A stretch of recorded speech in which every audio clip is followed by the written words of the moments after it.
ਵਾਹਿਗੁਰੂ ਜੀ ਕਾ ਖਾਲਸਾ ਵਾਹਿਗੁਰੂ ਜੀ ਕੀ ਫਤਿਹ ਅਸਲਾਮ ਵਾਲੇਕਮ ਆਦਾਬ ਬਰਸ ਮੈਂ ਹਾਂ ਤੁਹਾਡੀ ਹੋਸਟ ਨੀਲਮ ਕੌਰ ਤੇ ਮੈਂ ਟੀਵੀ 84 ਦੇ ਸਾਰੇ ਦਰਸ਼ਕਾਂ ਤੇ ਸਰੋਤਿਆਂ ਦਾ ਦਿਲੀ ਸਵਾਗਤ ਕਰਦੀ ਹਾਂ ਪ੍ਰੋਗਰਾਮ ਸੱਚੋ ਸੱਚ ਵਿੱਚ ਜਿਹੜੇ ਇਸ ਪ੍ਰੋਗਰਾਮ ਨਾਲ ਦੇਸ਼ਾਂ ਵਿਦੇਸ਼ਾਂ ਤੋਂ ਜੁੜ ਚੁੱਕੇ ਨੇ। ਖਾਲਸਾ ਨੂੰ ਫੇਸ ਸੈਂਟਰ ਦੇ ਸੰਚਾਲਕ ਡਾਕਟਰ ਅਮਰਜੀਤ ਸਿੰਘ ਜੀ ਰੋਜ਼ਾਨਾ ਹੀ ਤਰ੍ਹਾਂ ਸਟੂਡੀਓ ਵਿੱਚ ਮੇਰੇ ਨਾਲ ਸ਼ਾਮਲ ਨੇ। ਆਓ ਨਾ ਮਿਲ ਕੇ ਅੱਜ ਦੇ ਅਹਿਮ ਇਸ਼ੂਜ਼ ਉੱਪਰ ਗੱਲਬਾਤ ਕਰਦੇ ਹਾਂ। ਜੀ ਡਾਕਟਰ ਸਾਹਿਬ ਵਾਹਿਗੁਰੂ ਜੀ ਕਾ ਖਾਲਸਾ ਵਾਹਿਗੁਰੂ ਜੀ ਕੀ ਫਤਿਹ। ਜੀ ਡਾਕਟਰ ਸਾਹਿਬ ਜੀ ਆਇਆਂ ਨੂੰ ਪ੍ਰੋਗਰਾਮ ਸੱਚੋ ਸੱਚ ਵਿੱਚ ਬਹੁਤ ਸ਼ੁਕਰੀਆ ਜੀ ਡਾਕਟਰ ਸਾਹਿਬ। ਅੱਜ 2 ਜਨਵਰੀ 2020 ਈਸਵੀ ਪੋ ਨਾਨਕਸ਼ਾਹੀ ਸੰਮਤ 551 ਦਾ ਦਿਨ ਹੈ ਤੇ ਡਾਕਟਰ ਸਾਹਿਬ ਪ੍ਰੋਗਰਾਮ ਸ਼ੁਰੂ ਕਰਨ ਤੋਂ ਪਹਿਲਾਂ ਅਸੀਂ ਆਪਣੇ ਦਰਸ਼ਕਾਂ ਤੇ ਸਰੋਤਿਆਂ ਨੂੰ ਹਮੇਸ਼ਾ ਤਰ੍ਹਾਂ ਦੱਸਦੀ ਵਿਊਅਰਸ ਜੇ ਤੁਸੀਂ ਹੱਕ ਸੱਚ ਇਨਸਾਫ ਤੇ ਪੈਰਾ ਦਿੰਦਾ ਇੱਕੋ ਇੱਕ ਚੈਨਲ ਟੀਵੀ 84 ਨੂੰ ਦੇਖਣਾ ਚਾਹੁੰਦੇ ਹੋ ਤਾਂ ਤੁਸੀਂ ਦੇਖ ਸਕਦੇ ਹੋ ਸਪੈਕਟਰਮ ਕੇਬਲ, ਆਰਸਨ cable, Bell 5 cable in Canada, roku, Jadoo box, ਸ਼ਾਵਾ, ਫੇਸਬੁੱਕ, TV 84 ਦੀ ਐਪ ਰਾਹੀਂ online streaming and IP box ਤੇ ਤੁਸੀਂ TV 84 ਨੂੰ ਦੇਖ ਸਕਦੇ ਹੋ। ਵਿਊਅਰਸ ਅੱਜ ਜੇ ਤੁਸੀਂ TV 84 ਨਾਲ ਜਾਂ ਪ੍ਰੋਗਰਾਮ ਸੱਚੋ ਸੱਚ ਨਾਲ ਫੇਸਬੁੱਕ ਰਾਹੀਂ ਜੁੜੇ ਹੋ ਤਾਂ ਇਸ ਨੂੰ ਵੱਧ ਤੋਂ ਵੱਧ ਲਾਈਕ ਕਰੋ ਤੇ ਸ਼ੇਅਰ ਕਰੋ ਅਤੇ ਨਾਲ ਹੀ YouTube ਤੇ ਸਬਸਕ੍ਰਾਈਬ ਵੀ ਕਰੋ। ਇਹ ਵੀ ਦੱਸ ਦਈਏ ਕਿ ਤੁਸੀਂ TV 84 ਦੀ ਐਪ ਨੂੰ ਐਂਡਰੋਇਡ ਐਂਡ ਐਪ ਸਟੋਰ ਤੇ ਡਾਊਨਲੋਡ ਕਰਕੇ ਜੋ TV 84 ਦੀ ਲਾਈਵ ਸਟ੍ਰੀਮ ਹੈ ਤੁਸੀਂ ਉਸ ਨੂੰ 24 ਆਵਰਸ ਦੇਖ ਸਕਦੇ ਹੋ। ਵਿਊਅਰਸ ਹੁਣ ਅਸੀਂ ਆਪਣੇ ਪ੍ਰੋਗਰਾਮ ਦੀ ਸ਼ੁਰੂਆਤ ਕਰਨ ਜਾ ਰਹੇ ਹਾਂ ਅੱਜ ਦੇ ਪਹਿਲੇ ਅਹਿਮ ਇਸ਼ੂ ਦੇ ਨਾਲ। ਸੋ ਅਸੀਂ ਚਾਹਾਂਗੇ ਕਿ ਤੁਸੀਂ ਸਾਡੇ ਨਾਲ ਇਸੇ ਤਰ੍ਹਾਂ ਹੀ ਜੁੜੇ ਰਹਿਣਾ। ਦੇਖਣ ਸੁਣ ਲਈ ਤੁਹਾਡਾ ਸਭ ਦਾ ਬਹੁਤ ਬਹੁਤ ਸ਼ੁਕਰੀਆ। ਜੀ ਡਾਕਟਰ ਸਾਹਿਬ ਕੀ ਵਿਚਾਰਾਂ ਨੇ ਅੱਜ ਦੇ ਪਹਿਲੇ ਟੌਪਿਕ ਬਾਰੇ? ਦੇਖੋ, ਪਹਿਲਾਂ ਤਾਂ ਮੈਜੋਰੀਟੇਰੀਅਨਿਜ਼ਮ ਵੱਡ ਗਿਣਤੀਵਾਦ ਦਾ ਸਹਾਰਾ ਲੈ ਕੇ ਇਹਨਾਂ ਨੇ RSS ਜਿਸ ਸਾਰੇ ਸ਼ੋਅ ਨੂੰ ਰਨ ਕਰਦਾ ਹੈ ਖੇਤਰੀ ਪਾਰਟੀਆਂ ਰੀਜਨਲ ਪਾਰਟੀਆਂ ਦੀ ਬਾਂਹ ਮਰੋੜ ਕੇ ਇਹਨਾਂ ਨੇ ਸਿਟੀਜ਼ਨਸ਼ਿਪ ਅਮੈਂਡਮੈਂਟ ਬਿੱਲ ਨੂੰ ਸਿਟੀਜ਼ਨਸ਼ਿਪ ਅਮੈਂਡਮੈਂਟ ਐਕਟ ਬਣਾ ਦਿੱਤਾ ਹੈ ਜੀ। ਇੰਨੀ ਤੇਜ਼ੀ ਨਾਲ ਉਸ ਦੇ ਉੱਤੇ ਕੋਈ ਡਿਬੇਟ ਡਿਸਕਸ਼ਨ ਦੀ ਥਾਂ ਤੇ ਜਿਸ ਤਰੀਕੇ ਨਾਲ ਇੱਕ ਦਿਨ ਦੇ ਵਿੱਚ ਹੀ ਕਸ਼ਮੀਰ ਚੋਂ ਆਰਟੀਕਲ 370 ਖਤਮ ਕਰਨ ਔਰ ਜੰਮੂ ਕਸ਼ਮੀਰ ਦਾ ਵਜੂਦ ਮਿਟਾਉਣ ਦਾ ਫੈਸਲਾ ਵੀ 2 ਦਿਨ ਦੇ ਅੰਤਰ ਦੇ ਨਾਲ ਹੀ ਜਿਹੜਾ ਰਾਜ ਸਭਾ ਔਰ ਲੋਕ ਸਭਾ ਨੇ ਕਰ ਦਿੱਤਾ ਸੀ। ਇਹੀ ਇਹਨਾਂ ਨੇ ਸਿਟੀਜ਼ਨਸ਼ਿਪ ਅਮੈਂਡਮੈਂਟ ਐਕਟ ਦੇ ਉੱਤੇ ਦੁਹਰਾਇਆ ਜੀ। ਇਹ ਵੱਖਰੀ ਗੱਲ ਹੈ ਕਿ ਕਸ਼ਮੀਰ ਮੁੱਦੇ ਦੇ ਉੱਤੇ ਕਿਉਂਕਿ ਕਸ਼ਮੀਰ 'ਚ ਤਾਂ 1 ਮਿਲੀਅਨ ਫੌਜ ਰੱਖ ਕੇ ਔਰ 40-50 ਹਜ਼ਾਰ CRPF ਔਰ ਦੂਸਰੇ ਸੈਂਟਰ ਦਸਤੇ ਉਹਨਾਂ ਨੇ ਰੱਖ ਦਿੱਤੇ। ਕਸ਼ਮੀਰੀ ਤਾਂ ਉਦੋਂ ਦੇ ਸ਼ੌਕ 'ਚ ਨੇ ਔਰ ਉਹਨਾਂ ਨੂੰ ਤਾਂ ਬਿਲਕੁਲ ਕੱਟ ਆਫ ਕੀਤਾ ਹੋਇਆ। ਅੱਜ ਜਦੋਂ ਅਸੀਂ ਇਹ ਗੱਲਬਾਤ ਕਰ ਰਹੇ ਹਾਂ 5 ਮਹੀਨੇ ਦੇ ਨੇੜੇ ਦਾ ਇਹ ਸਮਾਂ ਹੋ ਗਿਆ। ਸੋ ਉਹਨਾਂ ਦੇ ਕੋਲ ਤਾਂ ਕੋਈ ਚੋਇਸਿਸ ਨਹੀਂ ਸੀ। ਔਰ ਇਹੀ ਨਹੀਂ ਕਿ ਉਹਨਾਂ ਨੇ ਕਸ਼ਮੀਰ ਦੇ ਵਿੱਚ ਇਸ ਪੱਧਰ ਦੀ ਆਈਨੀ ਗੁੰਡਾਗਰਦੀ ਕੀਤੀ, ਫਿਰ ਇਸ ਗੱਲ ਨੂੰ ਵੀ ਉਹਨਾਂ ਨੇ ਜਿਸ ਅੰਦਾਜ਼ ਦੇ ਵਿੱਚ ਕਸ਼ਮੀਰੀ ਸਟੂਡੈਂਟਸ ਜਿਹੜੇ ਭਾਰਤ ਭਰ ਦੇ ਵਿੱਚ ਯੂਨੀਵਰਸਿਟੀਆਂ ਔਰ ਈਵਨ ਪ੍ਰਾਈਵੇਟ ਅਦਾਰਿਆਂ ਜਾਂ ਕਾਰੋਬਾਰੀ ਕਿਉਂਕਿ ਜਿਹੜੇ ਟਰਾਂਸਪੋਰਟ ਨਾਲ ਜੁੜੇ ਹੋਏ ਨੇ ਉਹਨਾਂ ਦੇ ਉੱਤੇ ਹਮਲੇ ਕੀਤੇ। ਔਰ ਇਹ ਜਿਹੜਾ ਟ੍ਰੈਂਡ ਹੈ ਇਹ ਤਾਂ 14 ਫਰਵਰੀ ਤੋਂ ਹੀ ਸ਼ੁਰੂ ਹੋ ਗਿਆ ਸੀ ਜਦੋਂ ਕਿ ਪੁਲਵਾਮਾ ਦਾ ਇਹ ਸਾਰਾ ਇਹਨਾਂ ਦਾ ਸਟੇਜ ਡਰਾਮਾ ਜਿਹੜਾ ਸੀ ਉਹ ਇਹਨਾਂ ਨੇ ਕੀਤਾ। ਔਰ ਮੈਂ ਇੱਥੇ ਕਰੈਕਸ਼ਨ ਵੀ ਕਰਦੇ ਹਾਂ ਕਿ ਕੱਲ੍ਹ ਜਾਂ ਪਰਸੋਂ ਦੇ ਪ੍ਰੋਗਰਾਮ 'ਚ ਮੈਂ ਜਦੋਂ ਇਹ ਮੈਂਸ਼ਨ ਕੀਤਾ ਕਿ ਵੀ ਉਹਨਾਂ ਨੇ ਜਿਹੜਾ ਕਿਵੇਂ ਵਿਦਿਨ 2 ਵੀਕਸ ਪਾਕਿਸਤਾਨ ਨੇ ਬਾਲਾਕੋਟ ਦਾ ਰੀਟੈਲੀਏਟ ਕੀਤਾ ਤੇ ਮੈਨੂੰ ਇਹ ਖਿਆਲ ਆਇਆ ਕਿ ਵੀ ਅਸਲ 'ਚ 14 ਫਰਵਰੀ ਨੂੰ ਪੁਲਵਾਮਾ ਅਟੈਕ ਹੋਇਆ ਸੀ ਜਿਹੜਾ ਭਾਰਤ ਨੇ ਫਿਰ 2 ਹਫ਼ਤੇ ਬਾਅਦ ਬਾਲਾਕੋਟ ਦਾ ਡਰਾਮਾ ਕੀਤਾ ਔਰ ਅਗਲੇ 24 ਘੰਟੇ ਦੇ ਵਿੱਚ ਪਾਕਿਸਤਾਨ ਨੇ ਉਸ ਦਾ ਜਿਹੜੀ ਹੈ ਇਹਨਾਂ ਨੂੰ ਸਬਕ ਸਿਖਾ ਦਿੱਤਾ ਸੀ। ਸੋ ਇਹ ਮੈਂ ਕਰੈਕਸ਼ਨ ਵੀ ਕਰਨੀ ਚਾਹੁੰਦਾ। ਪਰ ਇਸ ਦੇ ਨਾਲ ਹੀ ਅਸੀਂ ਦੇਖਦੇ ਹਾਂ ਕਿ 14 ਫਰਵਰੀ ਤੋਂ ਇੱਕਦਮ ਬਾਅਦ ਕਸ਼ਮੀਰੀ ਸਟੂਡੈਂਟਸ ਔਰ ਵਪਾਰੀ ਔਰ ਜਿਹੜੇ ਕਸ਼ਮੀਰੀ ਈਵਨ ਅਦਾਰੇ ਸੀ ਕੁਝ ਸਟੇਟਾਂ ਦੇ ਵਿੱਚ ਉਹਨਾਂ ਤੇ ਹਮਲੇ ਸ਼ੁਰੂ ਹੋਏ। ਪਰ ਇਹ ਸਾਰੇ ਅਮਲ ਦੇ ਵਿੱਚ ਨਾ ਭਾਰਤ ਦੇ ਵਿੱਚ ਜਿਹੜੇ 200 ਮਿਲੀਅਨ ਮੁਸਲਮਾਨ ਨੇ ਉਹਨਾਂ 'ਚੋਂ ਕੋਈ ਆਵਾਜ਼ ਉੱਠੀ, ਨਾ ਹੀ ਈਵਨ ਖੇਤਰੀ ਪਾਰਟੀਆਂ ਜਿਨ੍ਹਾਂ ਦੇ ਵਿੱਚ ਮਾਇਆਵਤੀ ਜਾਂ ਯਾਦਵ ਫੈਮਿਲੀ ਜਿਹੜੀ ਕਿ UP ਔਰ ਬਿਹਾਰ ਦੇ ਵਿੱਚ ਬੜੀ ਵੱਡੀ ਗਿਣਤੀ 'ਚ ਮੁਸਲਮਾਨ ਵੋਟ ਲੈ ਕੇ ਜਿੱਤਦੇ ਰਹੇ ਨੇ। UP 'ਚ ਜਦੋਂ ਮਾਇਆਵਤੀ ਆਪਣੇ ਬਲਬੂਤੇ ਤੇ ਉਹਨੇ ਸਰਕਾਰ ਬਣਾਈ ਤੇ ਉਹਦੇ ਕੋਲ ਦਲਿਤ ਵੋਟ ਬੈਂਕ ਸੀ 21-22% ਦਲਿਤ ਔਰ 15-16% ਮੁਸਲਮਾਨ ਸੋਲਿਡਲੀ ਨਾਲ ਆਏ ਸੀ। ਸੋ ਇਸ ਸਾਰੇ ਨੂੰ ਇਹ ਜਿਹੜਾ ਇੱਕ ਜਿਸ ਅੰਦਾਜ਼ ਦੇ ਵਿੱਚ ਇਹਨਾਂ ਨੇ ਸਾਰਾ ਪਾਰਟ ਕੀਤਾ ਇੰਟਰਨੈਸ਼ਨਲੀ ਮੈਨੂੰ ਨਹੀਂ ਪਤਾ ਕਿ ਕੀ ਅੰਡਰਸਟੈਂਡਿੰਗਸ ਕਿਹਦੀਆਂ ਕਿਸ ਲੈਵਲ ਤੇ ਹੋਈਆਂ, ਪਰ ਜਿਸ ਅੰਦਾਜ਼ ਦੇ ਵਿੱਚ ਈਵਨ ਇੰਟਰਨੈਸ਼ਨਲ ਕਮਿਊਨਿਟੀ ਨੇ ਵੀ ਬਾਰਿੰਗ ਅਸੀਂ ਅਖਬਾਰਾਂ ਨਿਊਯਾਰਕ ਟਾਈਮਸ, ਵਾਸ਼ਿੰਗਟਨ ਟਾਈਮਸ ਔਰ ਵਾਸ਼ਿੰਗਟਨ ਪੋਸਟ ਜਾਂ ਵਾਲ ਸਟਰੀਟ ਜਰਨਲ ਜਾਂ ਲੰਡਨ ਗਾਰਡੀਅਨ, ਅਲ ਜਜ਼ੀਰਾ ਜਾਂ BBC ਖਾਸ ਤੌਰ ਤੇ, ਉਹਨਾਂ ਨੂੰ ਅਸੀਂ ਜ਼ਰੂਰ ਕ੍ਰੈਡਿਟ ਦਿੰਦੇ ਹਾਂ ਕਿ ਉਹਨਾਂ ਨੇ ਇਸ ਗੱਲ ਨੂੰ ਸਿਗਨਲਿੰਗ ਇਹਦੀ ਕਰ ਦਿੱਤੀ ਸੀ ਕਿ ਇੱਕ ਖਤਰਨਾਕ ਦੌਰ ਸ਼ਾਮਲ ਹੋ ਰਿਹਾ। ਪਰ ਹੁਣ ਇਸ ਕਿਸਮ ਦਾ ਵੀ ਸਾਹਮਣੇ ਆਇਆ ਕਿ ਆਲਰੇਡੀ ਇਸ ਦੇ ਬਾਰੇ ਬਰੀਫਿੰਗਸ ਜਿਹੜੀਆਂ ਨੇ ਉਹ ਅਮਰੀਕਨ ਐਡਮਿਨਿਸਟ੍ਰੇਸ਼ਨ ਨੂੰ ਵੀ ਸੀ ਔਰ ਕੁਛ ਨੇ ਈਵਨ ਇਹ ਵੀ ਪੁਆਇੰਟ ਆਊਟ ਕੀਤਾ ਹੈ ਕਿ ਈਵਨ ਜਿਹੜਾ ਸਾਊਦੀ ਅਰੇਬੀਆ ਨੂੰ ਵੀ ਇਹਦੇ 'ਚ ਇਸਤੇਮਾਲ ਕੀਤਾ ਗਿਆ ਕਿਉਂਕਿ ਉਹਦੇ ਬਿਜ਼ਨਸ ਇੰਟਰਸਟ $100 ਬਿਲੀਅਨ ਦੇ ਇੰਡੀਆ 'ਚ ਨੇ ਔਰ ਸਾਊਦੀ ਅਰੇਬੀਆ ਨੇ ਵਾਸ਼ਿੰਗਟਨ ਰਾਹੀਂ ਔਰ ਕਿਸੇ ਹੱਦ ਤੱਕ ਪਾਕਿਸਤਾਨ ਨੂੰ ਕਿਸ ਹੱਦ ਤੱਕ ਬਰੀਫ ਕੀਤਾ ਸੀ ਜਾਂ ਨਹੀਂ ਕੀਤਾ ਸੀ। ਲੇਕਿਨ ਇਹ ਖਬਰ ਜਿਹੜੀ ਹੈ ਕੁਛ ਹਲਕਿਆਂ 'ਚੋਂ ਜਿਹੜੀ ਬਿਲਕੁਲ ਕ੍ਰੈਡੀਬਲ ਤਾਂ ਹਲਕੇ ਨਹੀਂ ਨੇ ਪਰ ਬਿਲਕੁਲ ਨਾਨ ਕ੍ਰੈਡੀਬਲ ਵੀ ਨਹੀਂ ਨੇ। ਸੋ ਇਹ ਇੱਕ ਬੜਾ ਖਤਰਨਾਕ ਜਿਹੜਾ ਖੇਲ ਹੈ ਸਾਹਮਣੇ ਆ ਰਿਹਾ, ਸਾਨੂੰ ਨਹੀਂ ਪਤਾ ਵੀ ਇਹ ਕਿਸ ਡਾਇਰੈਕਸ਼ਨ ਦੇ ਵਿੱਚ ਪੁਆਇੰਟ ਆਊਟ ਕਰਦਾ ਹੈ ਕਿਉਂਕਿ ਇਹਦੇ ਨਾਲ ਜਿਹੜੇ ਵੱਡੇ ਵੱਡੇ ਅਦਾਰੇ ਨੇ ਜਾਂ ਈਵਨ ਮੁਲਕ ਨੇ ਉਹਨਾਂ ਦੇ ਉੱਤੇ ਵੀ ਸਵਾਲੀਆ ਨਿਸ਼ਾਨ ਲੱਗ ਜਾਂਦੇ ਕਿਉਂਕਿ ਅਸੀਂ ਈਵਨ ਸਤੰਬਰ 27 ਵਾਲੇ ਪਾਰਟ ਤੇ ਦੇਖਦੇ ਹਾਂ ਕਿ ਇਮਰਾਨ ਖਾਨ ਸਾਹਿਬ ਦੀ ਪ੍ਰੈਜੈਂਟੇਸ਼ਨ ਜਾਂ ਮਲੇਸ਼ੀਅਨ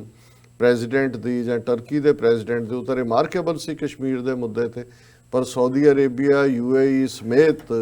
ਬਾਕੀ ਜਿਹੜਾ OIC ਦੀ ਮੈਂਬਰਸ਼ਿਪ ਜਿਹੜੀ ਹੁਣ ਇੱਕ ਮੀਟਿੰਗ ਪਾਕਿਸਤਾਨ ਦੇ ਵਿੱਚ ਕਰਨਾ ਚਾਹੁੰਦੀ ਹੈ, ਸ਼ਾਇਦ ਉਹ ਕੰਪਨਸੇਟ ਕਰਨਾ ਚਾਹੁੰਦੇ ਨੇ ਕਿ ਜਿਸ ਅੰਦਾਜ਼ 'ਚ ਉਹਨਾਂ ਨੇ ਪਾਕਿਸਤਾਨ ਨੂੰ ਵਰਜਿਆ ਕੋਲਾਲੰਪੁਰ ਮਲੇਸ਼ੀਆ ਵਾਲੇ ਮੀਟ 'ਚ ਜਾਣ ਤੋਂ ਔਰ ਲੋਕਾਂ ਦੇ ਵਿੱਚ ਇਸ ਦੀ ਚਰਚਾ ਹੈ, ਪਾਕਿਸਤਾਨ 'ਚ ਵੀ ਹੈ, ਕਸ਼ਮੀਰੀਆਂ 'ਚ ਵੀ ਹੈ। ਸੋ ਕੁੱਲ ਮਿਲਾ ਕੇ ਮੈਂ ਇਹ ਦੇਖ ਰਿਹਾ ਕਿ ਵੀ ਇੰਡੀਆ ਨੇ ਕਿਸ ਅੰਦਾਜ਼ 'ਚ ਬਾਹਰਲਿਆਂ ਨੂੰ ਔਰ ਈਵਨ ਮੁਸਲਿਮ ਕੰਟਰੀਜ਼ ਨੂੰ ਵੀ ਕਾਬੂ ਕੀਤਾ ਸਮੇਤ ਸਾਊਦੀ ਅਰੇਬੀਆ ਦੇ ਉਹਨਾਂ ਦੇ ਔਰ ਉਹਨਾਂ ਨੂੰ ਹੀ ਕਿਵੇਂ ਐਜ਼ ਏ ਵਿਚੋਲੇ ਇਸਤੇਮਾਲ ਕੀਤਾ।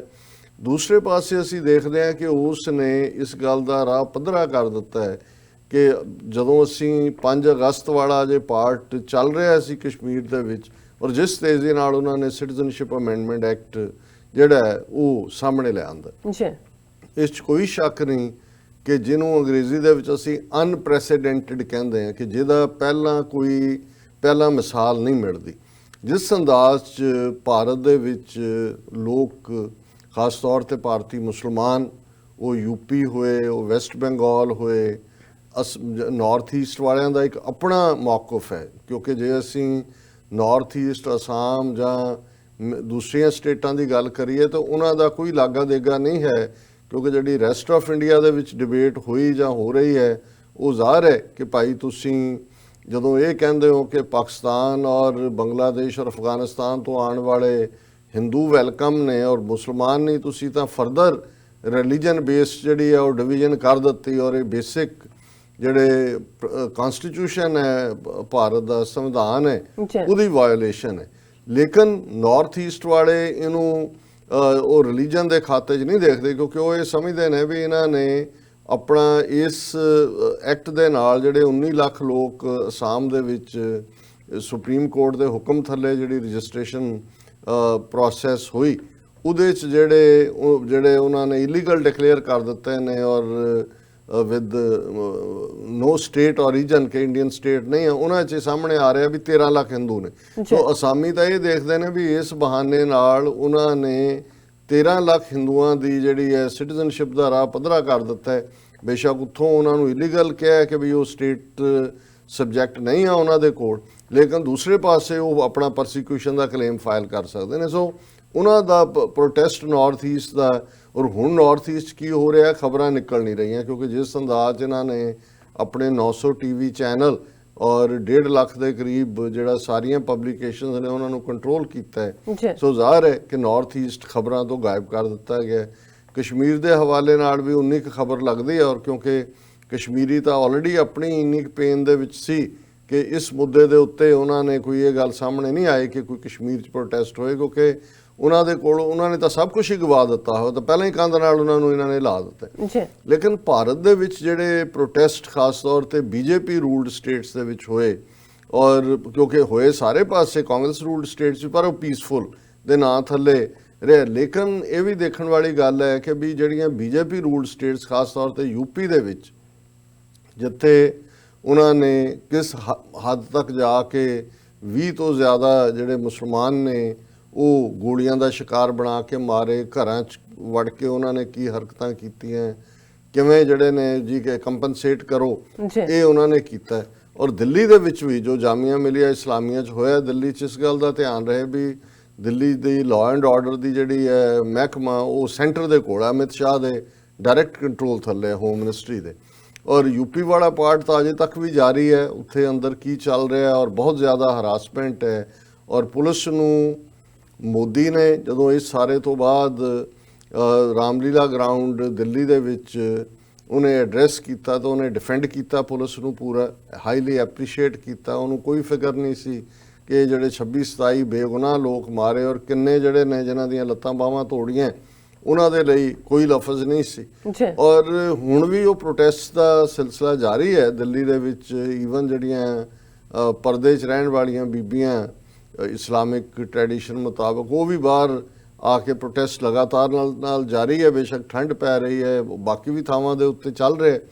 ਲੇਕਿਨ ਹੁਣ ਖੁੱਲ੍ਹ ਕੇ ਇਹਨਾਂ ਦੀ ਜਿੰਨੀ ਹਾਈ ਕਮਾਂਡ ਹੈ ਉਹ ਨਾ ਸਿਰਫ ਡਿਫੈਂਡ ਕਰ ਰਹੀ ਹੈ ਸਿਟੀਜ਼ਨਸ਼ਿਪ ਅਮੈਂਡਮੈਂਟ ਐਕਟ ਨੂੰ, ਪਰ ਉਹ ਸਾਰੀਆਂ ਹੀ ਜਿਹੜੀਆਂ ਧਿਰਾਂ ਇਹਦਾ ਵਿਰੋਧ ਕਰ ਰਹੀਆਂ ਨੇ ਉਹਨਾਂ ਨੂੰ ਇਹ ਐਕਿਊਜ਼ ਕਰ ਰਹੇ ਨੇ ਕਿ ਦੇਖੋ ਜੀ, ਪਾਰਲੀਮੈਂਟ ਇੱਕ ਮੰਦਰ ਹੈ, ਟੈਂਪਲ ਹੈ, ਔਰ ਜਦੋਂ ਪਾਰਲੀਮੈਂਟ 'ਚ ਕੋਈ ਚੀਜ਼ ਪਾਸ ਹੋ ਜਾਂਦੀ ਹੈ ਉਹਦਾ ਵਿਰੋਧ ਕਰਨਾ, ਇਹ ਤਾਂ ਇੰਡੀਆ ਦਾ ਵਿਰੋਧ ਹੈ। ਇਹ ਤਾਂ ਬੇਸਿਕਲੀ ਪਾਰਲੀਮੈਂਟ ਨੂੰ ਜਿਹੜਾ ਹੈ ਉਹ ਅਪੋਜ਼ ਕਰ ਰਹੇ ਨੇ। ਔਰ ਇਸ ਹੱਦ ਤੱਕ ਜਾ ਕੇ, ਕਿਉਂਕਿ ਬਜਾਏ ਜੋ ਗੁੰਡਾਗਰਦੀ ਯੂਪੀ ਦੀ ਪੁਲਿਸ ਨੇ ਯੂਨੀਫਾਰਮ ਦੇ ਵਿੱਚ ਕੀਤੀ, ਜਿਹਨੂੰ ਅਦਿੱਤਿਆਨਾਥ ਔਰ ਦੂਸਰੇ ਤਾਂ ਡਿਫੈਂਡ ਕਰ ਹੀ ਰਹੇ ਸੀ, ਹੁਣ ਇਸ ਤੋਂ ਇਹ ਅੰਦਾਜ਼ਾ ਹੁੰਦਾ ਹੈ ਕਿ ਆਉਣ ਵਾਲਾ ਪੀਰੀਅਡ ਕੀ ਹੋਏਗਾ ਜਿਸ ਅੰਦਾਜ਼ ਦੇ ਵਿੱਚ ਉਹਨੂੰ ਮੋਦੀ ਨੇ ਡਿਫੈਂਡ ਕੀਤਾ ਇਹ ਸਾਰਿਆਂ ਨੂੰ, ਔਰ ਪ੍ਰੋਟੈਸਟ ਕਰਨ ਵਾਲਿਆਂ ਨੂੰ ਵੀ ਪਾਕਿਸਤਾਨ ਦੇ ਏਜੰਟ ਵੀ ਬਣਾ ਦਿੱਤਾ। ਔਰ ਮੋਦੀ ਦੀ ਇੱਕ ਸਟੇਟਮੈਂਟ ਜਿਹੜੀ ਅੱਜ ਲੱਗੀ ਹੈ, ਉਹ ਕਰਨਾਟਕਾ ਦੇ ਵਿੱਚ ਤੁਮਕੁਰੂ ਕੋਈ ਥਾਂ ਹੈ ਜਿੱਥੇ ਉਹਨਾਂ ਦੇ ਵਿੱਚ ਉਹ ਬੈਠੇ ਨੇ ਭਗਵਾਧਾਰੀ ਜਿਹੜੇ ਨੇ ਮਹੰਤ ਕਿਸਮ ਦੇ ਲੋਕ, ਮਰਿਆ ਹੋਇਆ ਉਹਨਾਂ ਦਾ, ਉਹਨੂੰ ਇਹ ਸ਼ਰਧਾਂਜਲੀ ਦੇਣ ਗਏ। ਤੇ ਉੱਥੇ ਜਾ ਕੇ ਮੋਦੀ ਇਹ ਕਹਿੰਦਾ ਹੈ, protest against Pakistan atrocities on minorities, Modi tells anti-citizenship amendment act protesters। ਹੁਣ ਕਿਸੇ ਵੀ ਡੈਮੋਕ੍ਰੇਸੀ 'ਚ ਜਾਂ ਜਮਹੂਰੀਅਤ 'ਚ ਜਦੋਂ ਲੋਕ ਬਾਹਰ ਨਿਕਲਦੇ ਨੇ ਜਾਂ ਸਟੂਡੈਂਟਸ ਯੂਨੀਵਰਸਿਟੀ 'ਚ ਨਿਕਲਦੇ ਨੇ, ਜੇ ਅਸੀਂ ਅਮਰੀਕਾ ਦੇ ਹਵਾਲੇ ਨਾਲ ਦੇਖੀਏ ਕਿ ਅਮਰੀਕਾ ਦੇ ਵਿੱਚ ਜਿਹੜੀ ਵੀਅਤਨਾਮ ਮੁੱਦੇ ਦੇ ਉੱਤੇ ਪਾਲਿਸੀ ਚੇਂਜ ਹੋਈ, ਉਹਦੇ 'ਚ ਸਭ ਤੋਂ ਵੱਡਾ ਰੋਲ ਸੀ ਯੂਨੀਵਰਸਿਟੀ ਦੇ ਸਟੂਡੈਂਟਸ ਦਾ, ਜਿਨ੍ਹਾਂ ਨੇ ਯੂਨੀਵਰਸਿਟੀਜ਼ ਦੇ ਵਿੱਚ ਪ੍ਰੋਟੈਸਟ ਸ਼ੁਰੂ ਕੀਤੇ।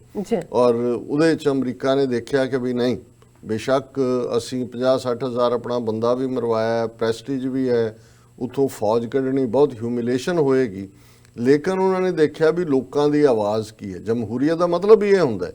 ਕਿ ਵੀ ਬੇਸ਼ੱਕ ਉੱਥੇ ਲਾਅ ਮੇਕਰ ਕੋਈ ਕਾਨੂੰਨ ਬਣਾ ਵੀ ਦੇਣ, ਕਾਨੂੰਨ ਬਣੇ ਵੀ ਹੁੰਦੇ ਨੇ, ਉਹ ਬਦਲੇ ਜਾਂਦੇ ਨੇ। ਜੇ ਸਿਵਲ ਲਿਬਰਟੀ ਮੂਵਮੈਂਟ ਦੇ ਵੇਲੇ 1960ਵਿਆਂ 'ਚ ਜਦੋਂ ਲੋਕ ਬਾਹਰ ਨਿਕਲੇ ਸੜਕਾਂ ਤੇ ਔਰ ਉਸ ਕਿਸਮ ਦਾ ਮਾਹੌਲ ਹੋਇਆ, ਉਹਦੇ 'ਚ ਅਮਰੀਕਾ 'ਚ ਜਿਹੜੀ ਸੈਗਰੀਗੇਸ਼ਨ ਸੀ ਉਹਦੇ ਲਾਅ ਖਤਮ ਹੋਏ, ਔਰ ਕਿਵੇਂ ਜਿਹੜੇ ਜਿਨ੍ਹਾਂ ਨੂੰ ਸਲੇਵ ਦੀ ਤਰ੍ਹਾਂ ਡੀਲ ਕਰਦੇ ਸੀ, ਵੋਟਿੰਗ ਰਾਈਟ ਨਹੀਂ ਸੀ, ਸਾਰੇ ਉਹਨਾਂ ਨੇ ਜਿਹੜੇ ਲਾਅ ਉਹਨਾਂ ਦੀ ਉਸੇ ਪ੍ਰੋਸੈਸ 'ਚੋਂ ਪਾਸ ਹੋਏ ਸੀ। ਸੁਪਰੀਮ ਕੋਰਟ ਨੇ ਵੀ ਉਹਨਾਂ ਨੂੰ ਐਟ ਸਮ ਸਟੇਜ ਜਸਟੀਫਾਈ ਕੀਤਾ ਹੋਇਆ ਸੀ, ਕਿਉਂਕਿ ਸੁਪਰੀਮ ਕੋਰਟ ਤਾਂ ਲਾਅ ਨੂੰ ਹੀ ਜਿਹੜਾ ਇੰਟਰਪ੍ਰੀਟ ਕਰਦਾ, ਉਹ ਉਹਨਾਂ ਨੇ ਵਾਪਸ ਲਏ। ਅਸੀਂ ਸਾਊਥ ਅਫਰੀਕਾ 'ਚ ਦੇਖਦੇ ਹਾਂ ਅਪਾਰਥਾਈਡ, ਜਿਹਦੇ ਥੱਲੇ ਕਾਨੂੰਨੀ ਤੌਰ ਦੇ ਉੱਤੇ ਜਿਹੜੇ ਗੋਰੇ ਸੀ ਬ੍ਰਿਟਿਸ਼ਰ ਉੱਥੇ ਕਾਬਜ਼, ਉਹਨਾਂ ਦੇ ਹੀ ਹੱਕ ਸੀ, ਉਹਨਾਂ ਦੇ ਕੋਲ ਹੀ ਪਾਰਲੀਮੈਂਟ ਸੀ, ਉਹਨਾਂ ਦਾ ਹੀ ਇਕਨੋਮੀ ਦੇ ਉੱਤੇ ਕੰਟਰੋਲ ਸੀ, ਔਰ ਉਹਨੂੰ ਉਹ ਜਸਟੀਫਾਈ ਕਿ ਕਾਨੂੰਨ ਬਣਿਆ ਹੋਇਆ, ਕਾਨੂੰਨ ਦੇ ਤਹਿਤ ਹੀ ਉਹ ਕਰ ਰਹੇ ਸੀ। ਇੰਟਰਨੈਸ਼ਨਲੀ ਵੀ ਲੰਬਾ ਵਕਤ ਇੰਟਰਨੈਸ਼ਨਲ ਕਮਿਊਨਿਟੀ ਇਸ ਲਈ ਸਪੋਰਟ ਕਰਦੀ ਰਹੀ ਕਿ ਜੀ ਇਹ ਤਾਂ ਉਹਨਾਂ ਦਾ ਲਾਅ ਹੈ। ਪਰ ਜਦੋਂ ਇਹ ਸਟਰਗਲ ਆਪਣੇ ਮੰਤਕੀ ਅੰਜਾਮ ਤੱਕ ਪਹੁੰਚਦੀ ਹੈ, ਨੈਲਸਨ ਮੰਡੇਲਾ 27 ਸਾਲ ਜੇਲ੍ਹ ਕੱਟਦੇ ਨੇ ਔਰ ਹਾਲਾਤ ਬਦਲਦੇ ਨੇ, ਸੈਂਕਸ਼ਨਸ ਲੱਗਦੀਆਂ, ਉਹਨਾਂ ਦੇ ਕੋਈ ਹੋਰ ਹੁੰਦਾ, ਫਿਰ ਉਹੀ ਲਾਅ ਬਦਲ ਜਾਂਦਾ ਹੈ। ਫਿਰ ਸਭ ਦੇ ਲਈ ਵੋਟਿੰਗ ਦਾ ਹੱਕ ਵੀ ਹੁੰਦਾ ਹੈ, ਕਾਲੇ ਉਸ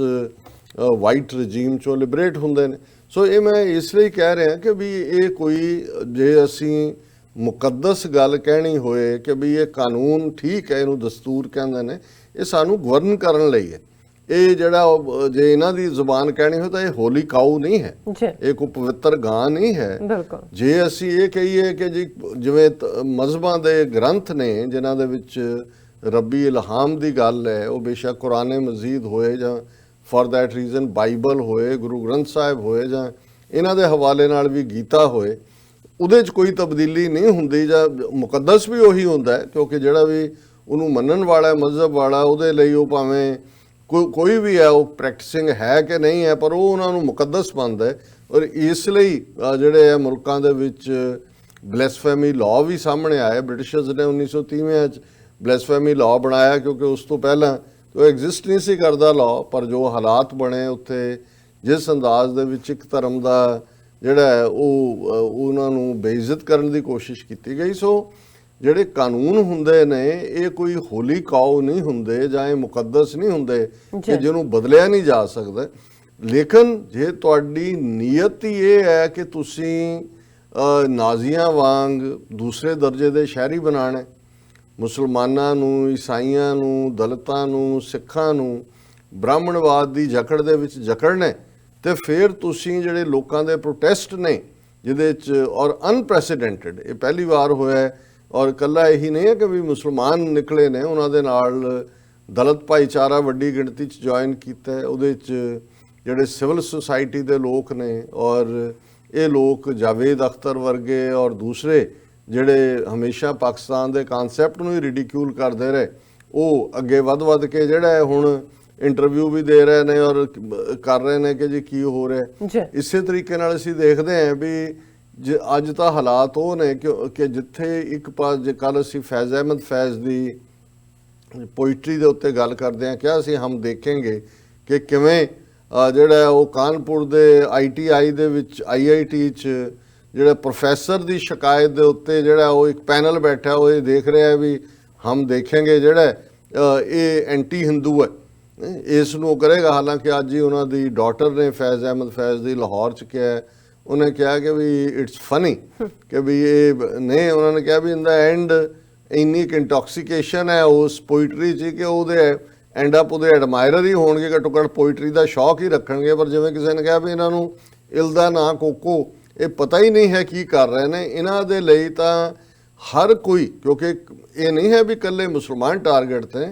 ਕਮਿਊਨਿਸਟ ਨੂੰ ਵੀ ਇਹ ਉਨੀ ਹੇਟ ਦੇ ਨਾਲ ਹੀ ਦੇਖਦੇ ਨੇ, ਕਿਉਂਕਿ ਉਹ ਸਮਝਦੇ ਨੇ ਕਿ ਉਹ ਜਿਹੜਾ ਇਹਨਾਂ ਦਾ ਹਿੰਦੂਤਵਾ ਦਾ ਏਜੰਡਾ ਹੈ ਉਸ ਦੇ ਰਸਤੇ ਦੀ ਰੁਕਾਵਟ ਨੇ। ਔਰ ਜਿਹੜਾ ਕੇਰਲਾ ਦੇ ਵਿੱਚ ਉਹਨਾਂ ਦੀ ਹਿਸਟਰੀ, ਕਾਂਗਰਸ ਹਿਸਟਰੀ ਸੈਸ਼ਨ ਦੇ ਵਿੱਚ ਜਿੱਥੇ ਮੁਹੰਮਦ ਆਰਿਫ ਗਵਰਨਰ ਆਇਆ ਔਰ ਉਹਨੇ ਮਿਸਕੋਟ ਕੀਤਾ ਮੌਲਾਨਾ ਅਬੁਲ ਕਲਾਮ ਆਜ਼ਾਦ ਨੂੰ ਇਹ ਦੱਸਣ ਦੇ ਲਈ ਕਿ ਭਾਰਤ ਦੇ ਮੁਸਲਮਾਨ ਜਿਹੜੇ ਨੇ ਉਹ ਟੋਏ ਦੇ ਵਿੱਚ ਨੇ, ਗੰਦੇ ਪਾਣੀ 'ਚ ਨੇ, ਕੁਛ ਗੰਦ ਤਾਂ ਰੁੜ ਕੇ ਪਾਕਿਸਤਾਨ ਚਲਾ ਗਿਆ। ਤੇ ਉਹ ਇਰਫਾਨ ਜਿਹੜੇ ਨੇ, ਇੱਕ ਹਬੀਬ ਇਰਫਾਨ, ਵੱਡੇ ਹਿਸਟੋਰੀਅਨ ਨੇ ਇੰਟਰਨੈਸ਼ਨਲ ਲੈਵਲ ਦੇ, ਉਹਨਾਂ ਦੀ ਸਦਾਕਤ ਦੇ ਥੱਲੇ ਹੋ ਰਿਹਾ ਸੀ। ਉਹਨਾਂ ਨੇ ਨਾਲ ਦੀ ਨਾਲ ਪ੍ਰੋਟੈਸਟ ਕਿਉਂ ਕਿ ਬੰਦ ਕਰ ਮੂੰਹ ਆਪਣਾ, ਉਹਨੂੰ ਮਿਸਕੋਟ ਨਾ ਕਰ। ਸੋ ਉਹਨੂੰ ਲੈ ਕੇ ਵੀ ਚੱਲ ਰਿਹਾ। ਸੋ ਮਤਲਬ ਇਹ ਹੈ ਕਿ ਹੁਣ ਜਿਹੜੇ ਭਾਰਤ ਦੇ ਵਿੱਚ ਇੱਕ ਸਟੇਜ ਦੇ ਉੱਤੇ ਉਹ ਕਮਿਊਨਿਸਟ ਜਿਨ੍ਹਾਂ ਨੇ 47 ਦੇ ਦੌਰ 'ਚ ਜਿਹੜੀ ਇਹਨਾਂ ਦੀ ਪਹਿਲੀ ਜਨਰੇਸ਼ਨ ਸੀ, ਉਹਨਾਂ ਨੇ ਵੀ ਪਾਕਿਸਤਾਨ ਦੀ ਬਣਤਰ ਨੂੰ ਵੀ ਅਪੋਜ਼ ਕੀਤਾ, ਕਿਉਂਕਿ ਕਮਿਊਨਿਜ਼ਮ 'ਚ ਤਾਂ ਉਹ ਹੈ ਨਹੀਂ ਕਿ ਉਹਨਾਂ ਨੇ ਰਿਲੀਜਨ ਨੂੰ ਮੰਨਣਾ। ਉਹ ਤਾਂ ਰਾਦਰ ਸ਼ੁਰੂ ਇੱਥੋਂ ਕਰਦੇ ਨੇ ਕਿ ਵੀ ਇਹ religion is the opium of the masses, Karl Marx ਦੀ ਬੇਸਿਕ ਫਿਲਾਸਫੀ। ਲੇਕਿਨ ਇਹਨਾਂ ਨੂੰ ਇਹ ਵੀ ਇੰਨੇ ਰੜਕ ਰਹੇ ਨੇ ਕਿ ਹੁਣ ਉਹਨਾਂ ਨੂੰ ਉਸ ਫੈਜ਼ ਅਹਿਮਦ ਫੈਜ਼ ਦੀ ਪੋਇਟਰੀ 'ਚੋਂ ਐਂਟਾਈ ਹਿੰਦੂ ਪਾਰਟ ਨਜ਼ਰ ਆਉਂਦਾ ਹੈ। ਹਾਲਾਂਕਿ ਜਦੋਂ ਤੁਸੀਂ ਆਪਣੇ ਲੋਕਾਂ ਨੂੰ ਐਡਰੈਸ ਕਰਦੇ ਹੋ, ਫੈਜ਼ ਅਹਿਮਦ ਫੈਜ਼ ਨੇ ਇਹ 1979 ਦੇ ਉਸ ਦੌਰ 'ਚ ਜਦੋਂ ਕਿ ਜ਼ਿਆਉਲ ਹੱਕ ਦੀ ਹਕੂਮਤ ਸੀ, ਉਹਨੂੰ ਚੈਲੰਜ ਕਰਦੇ ਹੀ ਉਹ ਨਜ਼ਮ ਲਿਖੀ ਸੀ, ਜਿਹੜੀ ਉਹਨਾਂ ਪੜ੍ਹੀ ਵੀ ਉਹਨਾਂ ਦੀ ਮੌਤ ਤੋਂ ਬਾਅਦ ਹੀ। ਜਿਹੜੀ ਇਕਬਾਲ ਬਾਨੋ ਨੇ ਇੱਕ ਜਿਹੜੀ ਆਰਟ ਕੌਂਸਲ ਦੀ ਜਾਂ ਕਿਸੇ ਇਕੱਠ ਦੇ ਵਿੱਚ ਸੀ, ਬਾਅਦ ਚੋਰੀ ਹੋ ਕੇ ਸਮਗਲ ਹੋ ਕੇ ਬਾਹਰ ਆਈ ਔਰ ਉਹ ਅੱਜ ਹਰ ਇੱਕ ਦੀ ਜ਼ੁਬਾਨ ਤੇ ਹੈ ਜਿੱਥੇ ਵੀ ਰੈਵੋਲੂਸ਼ਨ ਚੱਲਦੇ ਨੇ। ਪਰ ਉਹਦੇ 'ਚ ਉਹਨਾਂ ਨੇ ਜਿਹੜਾ ਸਿੰਬੋਲਿਜ਼ਮ ਯੂਜ਼ ਕੀਤਾ, ਜ਼ਾਹਰ ਹੈ ਕਿ ਉਹ ਇਸਲਾਮਿਕ ਆਪਣੇ ਲੋਕਾਂ ਨੂੰ ਐਡਰੈਸ ਕਰ ਰਹੇ ਸੀ ਔਰ ਉਹਨੂੰ ਕੀਤਾ। ਲੇਕਿਨ ਤੁਸੀਂ ਇਹ ਨਹੀਂ ਹੈ ਵੀ ਇਹਨਾਂ ਦੀ ਮੰਦਬੁੱਧੀ ਹੈ ਜਾਂ ਇਹਨਾਂ ਦੀ ਘੱਟ ਅਕਲ ਹੈ। ਇਹਨਾਂ ਨੂੰ ਇਹ ਇਕੱਲਾ ਫੈਜ਼ ਅਹਿਮਦ ਫੈਜ਼ ਨਹੀਂ ਹੈ, ਸਾਹਿਰ ਲੁਧਿਆਣਵੀ ਵੀ ਇਹਨਾਂ ਦੇ ਟਾਰਗੇਟ ਦੇ ਉੱਤੇ ਆਏਗਾ ਕਿਉਂਕਿ ਜਿਸ ਅੰਦਾਜ਼ 'ਚ ਇਹਨਾਂ ਨੇ ਉਰਦੂ ਅਦਬ ਨੂੰ, ਮੁਸਲਮਾਨਾਂ ਨੂੰ ਤਾਂ ਰੋਲਿਆ ਹੀ ਰੋਲਿਆ, ਫਿਰ ਉਹਨੂੰ ਲੱਗਾ ਕਿ ਵੀ ਉਰਦੂ ਜਿਹੜੀ ਕਹਿਣ ਨੂੰ ਤਾਂ ਯੂਪੀ ਦੇ ਵਿੱਚ ਸੈਕੰਡ ਲੈਂਗੁਏਜ ਹੈ, ਔਰ ਇਸ ਸਾਰੇ ਚੋਂ ਜਿਹੜਾ ਹੁਣ ਹਾਲਾਂਕਿ ਹਕੀਕਤ ਇਹ ਹੈ ਕਿ ਕਿਸੇ ਮਰਾਠਾ ਰੂਲਰ ਦੀ ਗੱਲ ਹੁੰਦੀ ਹੈ, ਮੈਨੂੰ ਉਹਦਾ ਨਾਂ ਨਹੀਂ ਯਾਦ ਹੈ, ਕਿ ਉਹਨੇ ਆਪਣੇ ਪ੍ਰਾਈਮ ਮਿਨਿਸਟਰ ਨੂੰ ਸੱਦ ਕੇ ਜਾਂ ਦੂਜੇ ਨੂੰ ਕਿਹਾ, ਉਹਨਾਂ ਨੇ ਕਿਹਾ ਜੀ ਹੁਕਮਨਾਮਾ ਜਾਰੀ ਕਰੋ ਕਿ ਵੀ ਜਿਹੜੇ ਨੇ ਸਾਡੀ ਜ਼ੁਬਾਨ ਦੇ ਵਿੱਚ ਫਾਰਸੀ ਔਰ ਉਰਦੂ ਦੇ ਲਫ਼ਜ਼ ਉਹ ਕੱਢ ਦਿੱਤੇ ਜਾਣ, ਪਿਓਰ ਇਸਤੇਮਾਲ ਕੀਤਾ ਜਾਏ। ਉਹ ਡਰਾਫਟ ਕਰ ਲਿਆ ਗਿਆ ਔਰ ਇੱਕ ਸਿਆਣਾ ਉਹਦਾ ਵਜ਼ੀਰ ਸੀ, ਉਹਨੂੰ ਨੇ ਕਿਹਾ ਜੀ ਇਹ ਜਿਹੜਾ ਤੁਸੀਂ ਵੈਸੇ ਹੁਕਮਨਾਮਾ ਵੀ ਜਾਰੀ ਕੀਤਾ ਹੈ, ਇਹਦੇ 'ਚ ਵੀ 60% ਹੀ ਲਫ਼ਜ਼ ਜਿਹੜੇ ਨੇ ਉਹ ਫਾਰਸੀ ਔਰ ਉਰਦੂ ਦੇ ਨੇ ਜੀ। ਸੋ ਜ਼ਾਹਰਾ ਤੌਰ ਤੇ ਉਹ ਮੂਵ ਉੱਥੇ ਖਤਮ ਹੋ ਗਿਆ। ਹੁਣ ਇਹਨਾਂ ਨੂੰ ਇਹ ਵੀ ਨਹੀਂ ਹੈ ਕਿ ਵੀ ਇਹਨਾਂ ਨੂੰ ਆਪਣਾ ਹੀ ਔਕਾਤ ਦਾ ਅਹਿਸਾਸ ਨਹੀਂ ਹੈ, ਬਹੁਤ ਚੰਗੀ ਤਰ੍ਹਾਂ ਸਮਝਦੇ ਨੇ, ਪਰ ਜਦੋਂ ਤੁਸੀਂ ਕੋਈ ਚੀਜ਼ ਮੈਜੋਰਿਟੀ ਦੇ ਧੱਕੇ ਨਾਲ ਕਰਨੀ ਹੈ ਕਿ ਜੀ ਸਾਡੇ ਕੋਲ ਹੁਣ ਐਬਸੋਲੂਟ ਮੈਜੋਰਿਟੀ ਹੈ ਔਰ ਜੇ ਕੋਈ ਵਿਰੋਧ ਕਰਦਾ ਤਾਂ ਤੁਸੀਂ ਜੀ ਪਾਰਲੀਮੈਂਟ ਇੱਕ ਮੰਦਰ ਹੈ ਔਰ ਤੁਸੀਂ ਤਾਂ ਉਹ ਇੱਕ ਤਾਂ ਸਾਡੇ ਬੁੱਤਾਂ ਨੂੰ ਕਹਿ ਦਿੱਤਾ ਕਿ ਜੀ ਉੱਥੋਂ ਉੱਠਣਗੇ, ਉਹਨੂੰ ਫੈਜ਼ ਅਹਿਮਦ ਫੈਜ਼ ਨੇ ਤਾਂ ਇਹੀ ਕਿਹਾ ਕਿ ਭਾਈ ਇਹ ਜਿਹੜੇ ਰੂਲਰ ਨੇ ਜਿਹੜੇ ਆਪਣੇ ਆਪ ਨੂੰ ਰੱਬ ਬਣੇ ਬੈਠੇ ਨੇ, ਇਹ ਜਾਲੀ ਜੇ ਫਾਲਸੂਟ ਦੇ ਬੁੱਤ ਇਹ ਚੁੱਕੇ ਜਾਣਗੇ ਅਲਟੀਮੇਟਲੀ ਔਰ ਲੋਕਾਂ ਦਾ ਰਾਜ ਹੋਏਗਾ। ਲੇਕਿਨ ਲੋਕਾਂ ਦਾ ਰਾਜ ਤਾਂ ਬ੍ਰਾਹਮਣਵਾਦ ਦੇ ਲਈ ਡੈਥ ਨੈਲ ਹੈ ਜੀ, ਜਿੱਥੇ 3.5% ਲੋਕ ਡਿਵਾਈਡ ਐਂਡ ਰੂਲ ਦੀ ਗੱਲ ਇਹ ਅੰਗਰੇਜ਼ਾਂ ਦੇ ਖਾਤੇ 'ਚ ਪਾਉਂਦੇ ਨੇ। ਇਹਨਾਂ ਤੋਂ ਵੱਡਾ ਤਾਂ ਕੋਈ ਇਹਨਾਂ ਦਾ ਪਿਓ ਚਾਣਕਿਆ ਤੋਂ ਵੱਡਾ ਕੌਣ ਹੈ ਡਿਵਾਈਡ ਐਂਡ ਰੂਲ ਦਾ ਬਾਦਸ਼ਾਹ,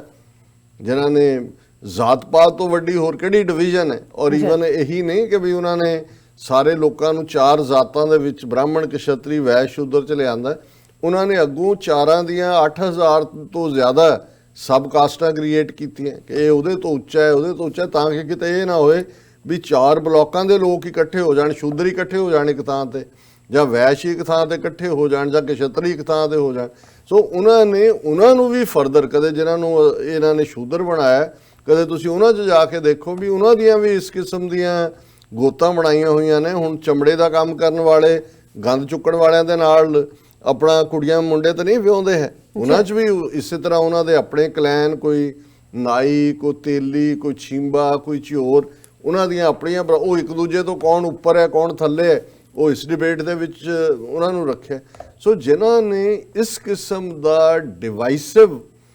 ਜਿਹੜਾ ਪਾਰਟ ਜਨਮ ਤੋਂ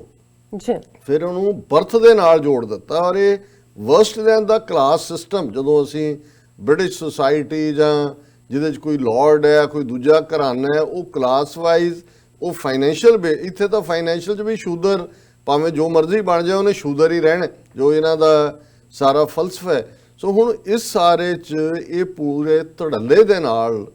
ਇਸ ਗੱਲ ਨੂੰ ਨੈਗੇਟ ਕਰਨ ਤੇ ਲੱਗੇ ਨੇ। ਉਹਨਾਂ ਦੀ ਫੋਰਨ ਮਿਨਿਸਟਰੀ ਦੇ ਸਪੋਕਸਮੈਨ ਰਵੀਸ਼ ਕੁਮਾਰ ਨੇ ਕਿਹਾ ਜੀ ਅਸੀਂ ਇਹ ਸਿਟੀਜ਼ਨਸ਼ਿਪ ਅਮੈਂਡਮੈਂਟ ਐਕਟ ਦੇ ਮਾਮਲੇ 'ਚ ਵੀ ਦੁਨੀਆ ਦੀਆਂ ਹਕੂਮਤਾਂ ਨੂੰ ਪਹਿਲਾਂ ਹੀ ਬਰੀਫ ਕੀਤਾ ਹੋਇਆ ਔਰ ਮੈਂ ਦੇਖ ਰਿਹਾ ਕਿ ਵੀ ਇਸ ਲੈਵਲ ਦੀ ਡਿਸਕ੍ਰਿਮੀਨੇਟਰੀ ਜਿਹੜਾ ਕਾਨੂੰਨ ਜਿਹੜਾ ਕਿ ਤੁਹਾਡੀਆਂ ਰਿਫਿਊਜੀ ਕਨਵੈਨਸ਼ਨਸ ਦੇ ਅਗੇਂਸਟ ਆਉਂਦਾ, ਇੰਟਰਨੈਸ਼ਨਲ ਲਾਅ ਦੇ ਅਗੇਂਸਟ ਆਉਂਦਾ, ਕੋਈ ਜਿਹੜਾ ਉਹ ਤੁਹਾਨੂੰ ਵੋਕਲ ਪ੍ਰੋਟੈਸਟ ਸ਼ੁਰੂ ਥੋੜਾ ਬਹੁਤ ਅਖਬਾਰਾਂ 'ਚ ਤਾਂ ਚਲੋ ਆਰਟੀਕਲ ਹੁੰਦੇ ਨੇ, ਉਹਨਾਂ ਨੇ ਮੰਨ ਹੀ ਲਿਆ ਕਿ ਵੀ ਇਹਨਾਂ ਦੇ ਨਾਲ ਇਵੇਂ ਹੀ ਹੋਣਾ ਹੈ। ਸੋ ਉਹਨਾਂ ਹਾਲਾਤਾਂ 'ਚ ਇਹ ਉੱਥੇ ਮੋਦੀ ਖਲੋ ਕੇ ਕਹਿ ਰਿਹਾ, those who are protesting against the Parliament of India, I want to tell them that the need was to expose Pakistan's deeds on the world stage. If you want to protest and raise voice against Pakistan's deeds for the last 70 years, you should have that guts.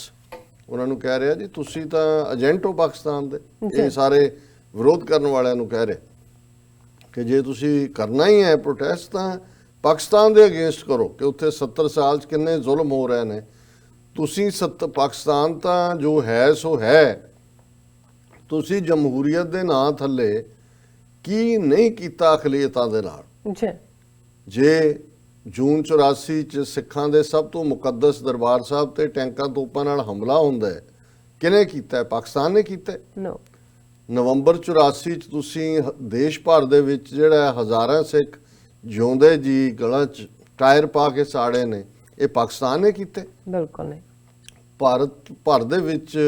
ਇਹ hunting, ਗੁਰਦੁਆਰਿਆਂ ਦਾ ਢਾਇਆ ਜਾਣਾ, ਪੰਜਾਬ ਦੇ ਵਿੱਚ ਇੱਕ decade ਦੇ ਵਿੱਚ, ਦਹਾਈ ਦੇ ਵਿੱਚ 1.5 ਲੱਖ ਸਿੱਖਾਂ ਨੂੰ ਮਾਰਨਾ, ਇਹ ਪਾਕਿਸਤਾਨ ਨੇ ਕੀਤਾ? ਪਾਕਿਸਤਾਨ ਨੇ ਆਪਣੀ ਕਿਸੇ ਅਕਲੀਅਤ ਦੇ ਨਾਲ ਇਸ ਲੈਵਲ ਦੇ ਉੱਤੇ ਕੁਝ ਕੀਤਾ? ਕੁਝ ਨਹੀਂ ਕੀਤਾ। ਬਿਲਕੁਲ। ਫਿਰ ਅਸੀਂ ਦੇਖ ਰਹੇ ਹਾਂ ਵੀ ਲਗਾਤਾਰਤਾ ਨਾਲ ਅੱਜ ਵੀ ਜਾਰੀ ਹੈ। ਜੀ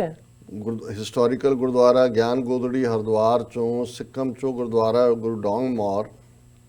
ਉੜੀਸਾ ਦੇ ਵਿੱਚ ਮੰਗੂ ਮੱਠ ਢਾਹ ਦਿੱਤਾ ਹੈ ਔਰ ਕੁਝ ਨਿਹੰਗ ਸਿੰਘ ਜਿਹੜੇ ਉੱਥੇ ਪ੍ਰੋਟੈਸਟ ਕਰਨ ਗਏ ਸੀ, ਆ ਜੋ ਵੀਡੀਓ ਘੁੰਮ ਰਹੀ ਸੀ, ਉੱਤੋਂ ਲਾ ਕੇ ਅਰੈਸਟ ਕਰ ਲਏ ਨੇ।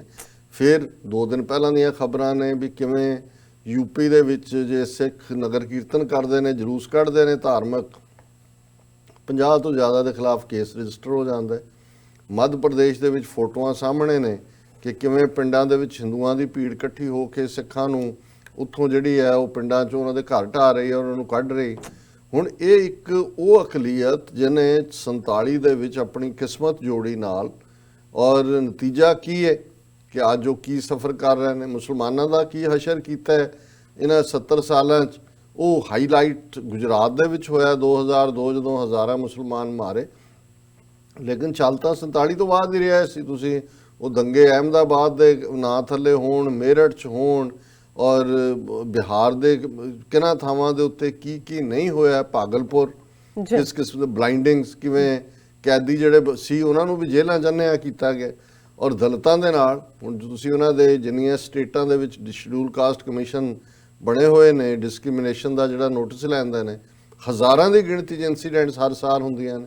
Schedule tribe green hunt operation ਦੇ ਨਾਂ ਥੱਲੇ ਉਹ ਝਾਰਖੰਡ ਹੋਏ, ਉਹ ਜਿਹੜਾ ਛੱਤੀਸਗੜ੍ਹ ਹੋਏ, ਔਰ ਉਹ ਸਾਰਾ ਬਸਤਰ ਦਾ ਇਲਾਕਾ ਹੈਲੀਕਾਪਟਰ ਔਰ ਜਹਾਜ਼ਾਂ ਦੇ ਨਾਲ ਜਿਹੜੀ ਹੈ ਕਾਰਪੇਟ ਟੂ ਕਾਰਪੇਟ ਬੰਬਿੰਗ ਕੀਤੀ ਹੈ, ਕਲੀਨ ਕਰ ਦਿੱਤੇ ਨੇ। ਇਹ ਤੁਹਾਡਾ ਟਰੈਕ ਰੈਕਰਡ ਹੈ। ਤੁਸੀਂ ਪਿਛਲੇ 3-4 ਦਹਾਕਿਆਂ ਤੋਂ ਐਮਨੈਸਟੀ ਇੰਟਰਨੈਸ਼ਨਲ ਨੂੰ ਉੱਥੇ ਨਹੀਂ ਵੜਨ ਦਿੱਤਾ, ਤੁਸੀਂ US commission on international religious freedom ਵਾਲਿਆਂ ਨੂੰ ਨਹੀਂ ਵੜਨ ਦਿੱਤਾ।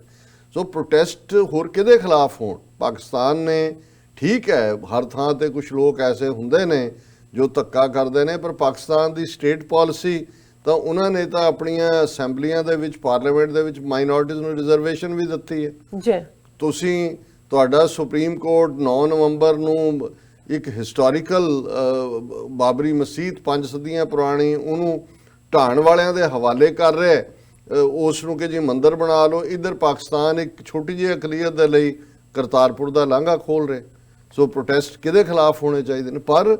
ਇਹ ਗੱਲ ਦੱਸਦੀ ਹੈ ਕਿ ਵੀ ਉਹਨਾਂ ਨੇ ਦੇਖ ਲਿਆ ਕਿ ਭਾਈ ਠੀਕ ਹੈ, ਪਾਕਿਸਤਾਨ ਦੀ ਹਕੂਮਤ ਨੇ ਇਹਦੇ ਤੇ ਸਖਤ ਬਿਆਨ ਦਿੱਤਾ, ਨਾਜ਼ੀਆਂ ਦੀ ਪਾਲਿਸੀ ਦੀ ਗੱਲ ਕੀਤੀ, ਬਾਹਰੋਂ ਉਹਨਾਂ ਨੇ ਕਿਹਾ ਜੀ ਕੀ ਕਰ ਲਿਆ, ਜੇ ਅਸੀਂ ਕਸ਼ਮੀਰ ਦੇ ਵਿੱਚ ਜਿਹੜਾ ਇੰਟਰਨੈਸ਼ਨਲ ਇਸ਼ੂ ਸੀ ਉਹਨੂੰ ਹੀ ਉਡਾ ਦਿੱਤਾ ਤੇ ਕਿਸੇ ਦੀ ਜ਼ਬਾਨ ਨਹੀਂ ਖੁੱਲੀ ਤਾਂ ਸਾਡਾ ਕੀ ਵਿਗਾੜ ਲੈਣਗੇ। ਸੋ ਇਹ ਇਸ ਦੇ ਵਿੱਚ ਹੀ ਉਹਨੇ ਜਿਹੜਾ ਈਵਨ ਮੋਦੀ ਨੇ ਕਸ਼ਮੀਰ ਪਾਲਿਸੀ ਨੂੰ ਜਸਟੀਫਾਈ ਕਰਦਿਆਂ ਕਿਹਾ ਕਿ ਜੀ there is a change in India's policy against terrorism, और by abrogating article 370 effort has been made to remove fear of terror and uncertainty from the life of the people there and a new beginning। ਉਹਨੇ ਕਿਹਾ ਜੀ ਅਸੀਂ 370 ਹਟਾ ਕੇ ਕਸ਼ਮੀਰ ਦੇ ਲੋਕਾਂ 'ਚੋਂ ਖੌਫ ਖਤਮ ਕਰ ਦਿੱਤਾ ਤਾਂ ਕਿ ਜਿਹੜਾ ਉਹ ਬਿਲਕੁਲ ਨਾ ਡਰਨ। ਅਸੀਂ ਤਾਂ ਇਹ ਟੈਰਰਿਜ਼ਮ ਪੈਦਾ ਹੋ ਰਿਹਾ ਸੀ ਆਰਟੀਕਲ ਇਹ ਹੈ। ਤੁਸੀਂ ਕਾਤਲਾਂ ਦੀ, ਮਰਡਰਰਸ ਦੀ, ਇਹ ਰੰਗਾ ਬਿੱਲਾ ਦੀ ਜੋੜੀ ਦੀ ਦਿਲਵਦੀ ਦੇਖੋ ਕਿ ਕਿਸ ਹੱਦ ਤੱਕ ਜਾ ਕੇ ਇਹ ਉਹਨੂੰ ਜਸਟੀਫਾਈ ਕਰ ਰਹੇ ਨੇ। ਔਰ ਅਮਿਤ ਸ਼ਾਹ ਤਾਂ ਜਿਹੜਾ ਈਵਨ ਹੋਰ ਵੀ 2 ਕਦਮ ਅੱਗੇ ਗਿਆ, ਉਹਨੇ ਜਦੋਂ ਇਹ ਕਿਹਾ, ਉਹਨੇ ABVP ਇਹਨਾਂ ਦਾ ਆਪਣਾ ਹੀ TV ਚੈਨਲ ਹੈ, ਉਹਨਾਂ ਨੂੰ ਇੰਟਰਵਿਊ ਦਿੰਦਿਆਂ ਉਹਨੇ ਕਿਹਾ ਕਿ ਜੀ ਜੇ ਲੋਕ ਹਿੰਸਾ ਕਰਨਗੇ, ਉਹਨੇ ਕਿਹਾ ਕਿ ਜੀ ਜੋ ਲੋਕ ਸਵਾਲ ਪੁੱਛ ਰਹੇ ਨੇ ਇੱਕ ਦਿਨ ਜ਼ਰਾ ਉਹ ਪੁਲਿਸ ਦੀ ਵਰਦੀ ਪਹਿਨ ਕੇ ਖੜੇ ਹੋ ਜਾਣ ਕਿ ਇਹ ਕਿਉਂ ਨਹੀਂ ਕੋਈ ਪੁੱਛਦਾ ਕਿ ਬੱਸ ਕਿਉਂ ਸਾੜੀ ਗਈ, ਗੱਡੀਆਂ ਕਿਉਂ ਸਾੜੀਆਂ ਗਈਆਂ। ਔਰ ਉਹਨੇ ਕਿਹਾ ਕਿ ਵੀ ਪੁਲਿਸ ਨੇ ਵੀ ਤਾਂ ਆਪਣੀ ਜਾਨ ਬਚਾਣੀ ਹੈ, ਲੋਕਾਂ ਨੂੰ ਵੀ ਬਚਾਉਣਾ ਹੈ, ਔਰ ਜੇ ਪੁਲਿਸ ਨੇ ਜਿਹੜਾ ਗੋਲੀ ਚਲਾਈ ਠੀਕ ਹੀ ਚਲਾਈ, ਜੇ ਲੋਕ ਹਿੰਸਾ ਕਰਨਗੇ ਤੇ ਪੁਲਿਸ ਗੋਲੀ ਚਲਾਏਗੀ ਇਹ ਉਹਨਾਂ ਦਾ ਹੋਮ ਮਿਨਿਸਟਰ ਕਹਿ ਰਿਹਾ। ਔਰ ਨਾਲ ਦੀ ਨਾਲ ਜਿਹੜੀ ਉਹਦੇ ਇੰਟਰਵਿਊ ਦੇ ਹਾਈਲਾਈਟ ਸੀ ਕਿ ਜੀ ਕਾਂਗਰਸ ਨੇ ਮੁਸਲਮਾਨਾਂ ਨੂੰ ਦੰਗੇ ਦਿੱਤੇ ਤੇ ਵਾਅਦੇ ਦਿੱਤੇ, ਅਸੀਂ ਤਾਂ ਬਿਲਕੁਲ ਪੀਸ ਕਰ ਦਿੱਤੀ ਹੈ। ਦੇਖੋ ਕਸ਼ਮੀਰ ਦੇ ਵਿੱਚ ਅਸੀਂ ਕਿੰਨਾ ਪੀਸਫੁਲ ਮਾਹੌਲ ਬਣਾ ਦਿੱਤਾ ਹੈ, ਟੈਰਰਿਜ਼ਮ ਖਤਮ ਕਰਤਾ, ਆਰਟੀਕਲ 370 ਖਤਮ ਕਰਕੇ। ਫਿਰ ਕਹਿੰਦਾ ਵੀ ਇਹ ਜਿਹੜਾ ਕਹਿ ਰਿਹਾ ਜੀ ਇਕਨੋਮਿਕਲੀ ਅਸੀਂ ਮਾੜਾ ਹੈ, ਕੋਈ ਸਾਡੇ 'ਚ ਥੋੜ੍ਹੀ, ਸਾਰੀ ਦੁਨੀਆ 'ਚ ਹੀ ਹੈ ਆਰਥਿਕ ਮੰਦੀ ਜਿਹੜੀ ਹੈ। ਫਿਰ ਉਹਨੇ ਕਿਹਾ ਜਿਹੜੇ ਜੰਮੂ ਕਸ਼ਮੀਰ ਦੇ 3 ਐਕਸ ਚੀਫ ਮਿਨਿਸਟਰ ਜਿਨ੍ਹਾਂ 'ਚ ਫਾਰੂਕ ਅਬਦੁੱਲਾ, ਉਮਰ ਅਬਦੁੱਲਾ ਔਰ ਮਹਿਬੂਬਾ ਮੁਫਤੀ ਨੇ, ਇਹਨਾਂ ਨੂੰ ਕਦੋਂ ਛੱਡਣਾ ਮੈਂ ਥੋੜ੍ਹੀ ਫੈਸਲਾ, ਇਹ ਤਾਂ ਹੁਣ ਜੰਮੂ ਕਸ਼ਮੀਰ ਦੀ ਆਪਣਾ ਹੀ ਉਹਨਾਂ ਦਾ ਉੱਥੇ ਗਵਰਨਰ ਹੈ, ਉਹਨੇ ਦੇਖਣਾ ਵੀ ਉਹਨੇ ਕੀ ਕਰਨਾ। ਔਰ ਕਸ਼ਮੀਰ 'ਚ ਹਾਲਾਤ ਬਿਲਕੁਲ ਕੰਟਰੋਲ 'ਚ ਨੇ, ਉੱਥੇ ਤਾਂ 1 ਇੰਚ ਜ਼ਮੀਨ ਤੇ ਵੀ ਇਹ ਇੰਟਰਵਿਊ ਦੇ ਰਿਹਾ ABP ਕਿਉਂਕਿ 1 ਇੰਚ ਜ਼ਮੀਨ ਤੇ ਵੀ ਜਿਹੜਾ ਉਹ ਕੋਈ ਕਰਫਿਊ ਨਹੀਂ ਲੱਗਿਆ ਹੋਇਆ। ਔਰ ਬਾਕੀ ਉਹਨੇ ਕਿਹਾ ਜੀ ਕਿ ਵੀ ਇਹ ਜਿਹੜਾ 9 ਫਰਵਰੀ ਤੋਂ ਪਹਿਲਾਂ ਰਾਮ ਮੰਦਰ ਟਰਸਟ ਅਸੀਂ ਬਣਾ ਦੇਵਾਂਗੇ। ਔਰ ਦੇਖੋ ਕਿੰਨੀ ਪੀਸਫੁਲੀ ਅਯੁੱਧਿਆ ਦਾ ਮਸਲਾ ਅਸੀਂ ਹੱਲ ਕਰ ਲਿਆ। ਔਰ ਫਿਰ ਉਹ ਕਹਿ ਰਿਹਾ ਕਿ 2024 ਦੇ ਵਿੱਚ ਵੀ ਮੋਦੀ ਜਿਹੜੇ ਨੇ ਉਹ ਪ੍ਰਾਈਮ ਮਿਨਿਸਟਰ ਹੋਣਗੇ। ਸੋ ਇਸ ਤੋਂ ਤੁਸੀਂ ਅੰਦਾਜ਼ਾ ਲਾਓ ਵੀ ਆਉਣ ਵਾਲੇ ਪੀਰੀਅਡ 'ਚ ਵੀ ਇਹਨਾਂ ਦੀਆਂ ਜਿਹੜੀਆਂ ਮਾਈਨੋਰਿਟੀਜ਼ ਨੂੰ ਕ੍ਰਸ਼ ਕਰਨ ਦੀਆਂ ਪਾਲਿਸੀਜ਼ ਨੇ ਉਹ ਬਿਲਕੁਲ ਹੋਰ ਵੀ ਇਹ ਜਿਹੜਾ ਹੈ ਉਸ ਨੂੰ ਫੋਰਸ ਦੇ ਨਾਲ ਲਾਗੂ ਕਰਨਗੇ, ਕਿਉਂਕਿ ਇਹਨਾਂ ਨੇ ਦੇਖ ਲਿਆ ਕਿ ਕੋਈ ਅਕਾਊਂਟੇਬਿਲਟੀ ਨਹੀਂ ਹੈ, ਕੋਈ ਦੁਨੀਆ 'ਚ ਕੋਈ ਚੀਕ ਚਿਹਾੜਾ ਨਹੀਂ। ਔਰ ਈਵਨ ਹੁਣ ਜੋ ਮੁਸਲਮਾਨਾਂ ਨਾਲ ਹੋ ਰਿਹਾ ਉਹਦੇ ਲਈ ਉਹ ਤਾਂ ਇਹੀ ਦੇਖਦੇ ਹੋਣਗੇ ਨਾ ਕਿ 1.25 ਬਿਲੀਅਨ 1.5 ਬਿਲੀਅਨ ਮੁਸਲਮਾਨ 57 ਦੇ ਕਰੀਬ OIC ਦੇ ਮੈਂਬਰ ਦੇਸ਼ ਦੂਸਰੇ ਉਹ ਆਵਾਜ਼ ਚੁੱਕਣਗੇ ਸਾਡੇ ਹਮ ਮਜ਼ਹਬ ਨੇ। ਔਰ ਜੇ ਤੁਸੀਂ ਮਜ਼ਹਬੀ ਹਵਾਲੇ ਨਾਲ ਦੇਖੋ ਤੇ ਫਿਰ ਤਾਂ ਗੱਲ ਹੀ ਹੋਰ ਹੁੰਦੀ, ਇਹਨਾਂ ਨੂੰ ਨੀਂਦ ਨਾ ਆਉਂਦੀ ਕਿ ਭਾਈ ਸਾਡੇ ਭਰਾ ਕਸ਼ਮੀਰ 'ਚ 5 ਮਹੀਨੇ ਤੋਂ ਕਿਸ ਹਾਲਤ ਨੇ। ਹੁਣ 200 ਮਿਲੀਅਨ ਭਾਰਤ ਦੇ ਵਿੱਚ ਨੇ, ਸਾਡੀਆਂ ਔਰਤਾਂ ਜਿਹੜੀਆਂ ਪਰਦੇ 'ਚ ਰਹਿਣ ਵਾਲੀਆਂ ਉਹ ਬਾਹਰ ਨਿਕਲੀਆਂ ਨੇ। ਅਸੀਂ ਘੱਟੋ ਘੱਟ ਹਾਂ ਦਾ ਨਾਰਾ ਹੀ ਮਾਰੀਏ, ਕੋਈ ਇਹਨਾਂ ਦਾ ਭਾਰਤ ਨੂੰ ਕੋਈ ਇਸ ਦੇ ਲਈ ਜਵਾਬਦੇਹ ਬਣਾਈ ਹੈ ਕਿ ਭਾਈ ਉਹਨਾਂ ਨੇ ਦੇਖ ਲਿਆ। ਔਰ ਮੈਨੂੰ ਤਾਂ ਇਹ ਬੜਾ ਵਰਸਟ ਸਿਚੁਏਸ਼ਨ ਨਜ਼ਰ ਆ ਰਹੀ ਜੀ। ਡਾਕਟਰ ਸਾਹਿਬ ਪਹਿਲਾ ਇਸ਼ੂ ਸਾਡੇ ਦਰਸ਼ਕਾਂ ਨਾਲ ਸਾਂਝਾ ਕਰਨ ਲਈ ਤੁਹਾਡਾ ਬਹੁਤ ਬਹੁਤ ਸ਼ੁਕਰੀਆ। ਇੱਥੇ ਲੈਣੇ ਬ੍ਰੇਕ ਤੋਂ ਪਹਿਲਾਂ ਅਸੀਂ ਆਪਣੇ ਦਰਸ਼ਕਾਂ ਤੇ ਸਰੋਤਿਆਂ ਨੂੰ ਅਪੀਲ ਤੇ ਬੇਨਤੀ ਕਰਦੇ ਹਾਂ ਵਿਊਅਰਸ, ਜਿਸ ਤਰ੍ਹਾਂ ਕਿ ਤੁਸੀਂ ਜਾਣਦੇ ਹੋ ਕਿ TV 84 ਇੱਕ ਪੰਥਕ ਚੈਨਲ ਹੈ। TV 84 ਸਿੱਖਾਂ, ਕਸ਼ਮੀਰੀਆਂ ਅਤੇ ਭਾਰਤ ਦੀਆਂ ਨੌਰਥ ਈਸਟ ਸਟੇਟਾਂ ਦੇ ਲੋਕਾਂ ਦੇ ਸਵੈ-ਨਿਰਣੇ ਦੇ ਹੱਕਾਂ ਦਾ ਹਾਮੀ ਹੈ। ਅਸੀਂ ਚਾਹਾਂਗੇ ਕਿ ਤੁਸੀਂ TV 84 ਦੀ ਚੜ੍ਹਦੀ ਕਲਾ ਲਈ ਵੱਧ ਤੋਂ ਵੱਧ ਡੋਨੇਟ ਕਰੋ। ਡੋਨੇਟ ਕਰਨ ਲਈ ਸਾਡੀ ਵੈਬਸਾਈਟ TV84.tv ਤੇ ਜਾ ਕੇ ਪੇਪਲ ਦੀ ਵਰਤੋਂ ਕਰਕੇ ਵਨ ਟਾਈਮ ਡੋਨੇਟ ਕਰ ਸਕਦੇ ਹੋ, ਮੰਥਲੀ ਡੋਨੇਟ ਵੀ ਕਰ ਸਕਦੇ ਹੋ। ਤੁਸੀਂ TV 84 ਦੇ ਨਾਮ ਤੇ ਚੈੱਕ ਬਣਾ ਕੇ ਸਾਨੂੰ ਮੇਲ ਵੀ ਕਰ ਸਕਦੇ ਹੋ ਸਾਡੇ ਇਸ ਪਤੇ ਤੇ 36-01 37th avenue Long Island city, New York 11101 USA, ਜਾਂ ਫਿਰ ਤੁਸੀਂ ਸਾਨੂੰ ਫੋਨ ਰਾਹੀਂ ਵੀ ਸੰਪਰਕ ਕਰ ਸਕਦੇ ਹੋ ਸਾਡੇ ਫੋਨ ਨੰਬਰ ਤੇ 5164060694। Thank you so much viewers. ਵਿਚਾਰਾਂ ਦਾ ਸਿਲਸਿਲਾ ਇਸ ਤਰ੍ਹਾਂ ਚੱਲਦਾ ਰਹੇਗਾ। ਮਿਲਦੇ ਹਾਂ ਛੋਟੇ ਜਿਹੇ ਬ੍ਰੇਕ ਤੋਂ ਬਾਅਦ।